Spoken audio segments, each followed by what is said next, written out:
and 4. Are you okay to read the scores for the next ones? Because my throat's starting to get Yeah, of course. okay. So Cuween Hill.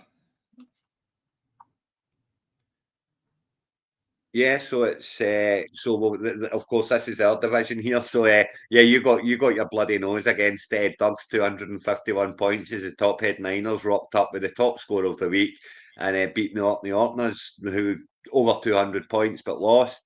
Then you've got the Hotshot Hot Dogs. They've kept themselves in the chase along with myself. 204 points, beating Aberdeen Bucks, 195 dead. Then, of course, I've got the win again for the third week in a row, 217 against the Bodom Bears, 192. It was close all the way. I just took over at the end. Kirkwall Raiders, 204 points, beating the Bankfoot Panthers, who at 3 and 6 are in my boat as well, have to win out now, 172. Then the Newcastle Buccaneers at 5 and 4, they've 222 points against the Rotherham Raiders, 154, looking dead.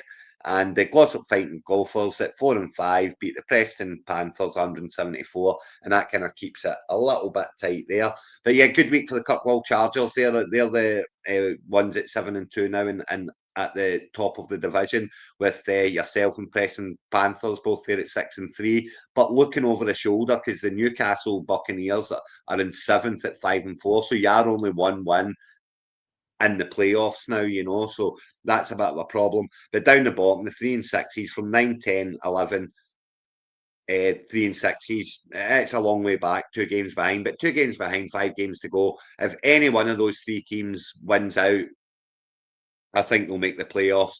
Rotherham Raiders, they're now thinking about weeks 15 and 16, I would say, and trying to stay in the division.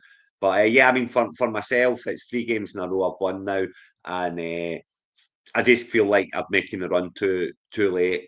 And yeah, I mean, Dougie Boy here at 5 and 4, he's got some players coming back, starting to kick in a bit. Obviously T Higgins there had a massive week and looks much better with Joe Flacco at quarterback. Drake London having a massive week, and yeah, he's looking quite tidy and sense of the team. But tell me what happened with your team, Johnny? What was I mean, 200 points is not to be sneezed at, but that's a couple in a row you've lost now. Where's it fallen, do you think?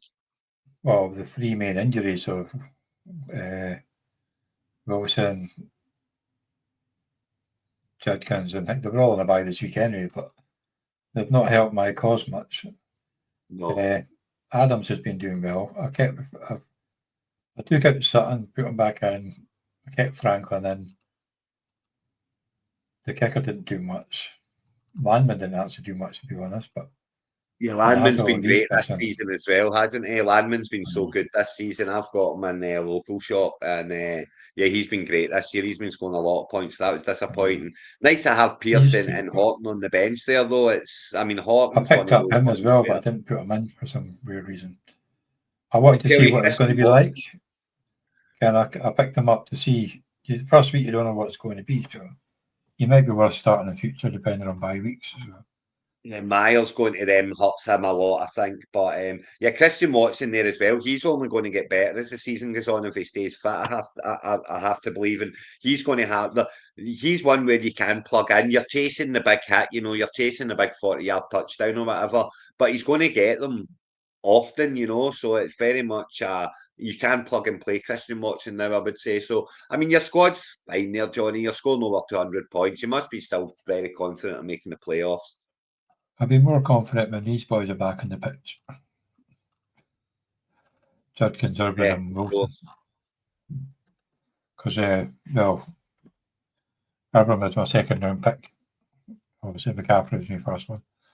But yeah, if he's not back this week, hopefully he's back the week after. But no, I'll get there. It's just a bit of a slump, as I say, but hopefully it stops. But of course, I'm playing somebody I'm talking to at the moment this week.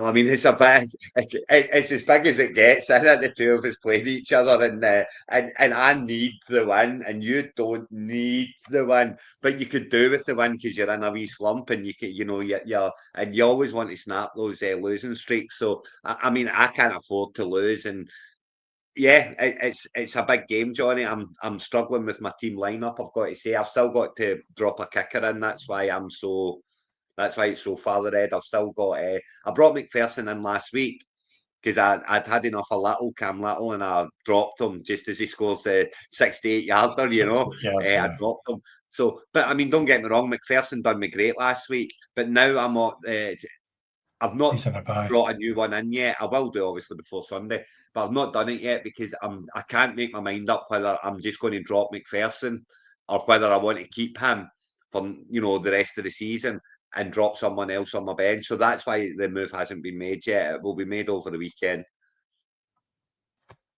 True, I did wonder that because of what your bench is on a bye.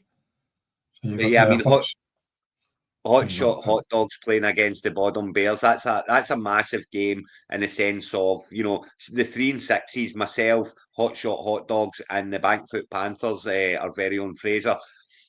We all need hot shot hot dogs to win that game. We need the bottom. But I done the business last week against the poor bottom Bears are getting it tight.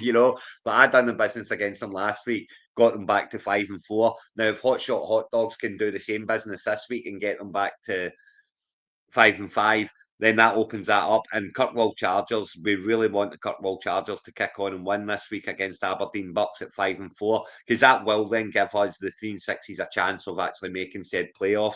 Bankfoot Panthers and Newcastle Buccaneers, again, it's a huge game, 3 and 6, 5-4. I'm hoping that Fraser can find a win.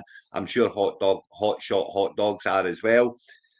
Dougie Boy with his top head Niners looking very strong now, but at 5-4, Glossop fighting Gophers at only 4-5. We could do with them getting that win there as well. And then Rotherham Raiders up against the Preston Panthers. It makes no difference to the middle for diddle. I mean, yeah, Preston Panthers losing, getting back to 6-4 would be a help, but you've got to think that they're looking to kick on this week at 6-4 and playing the bottom of the division. They're looking to kick on and get their playoff spot secure.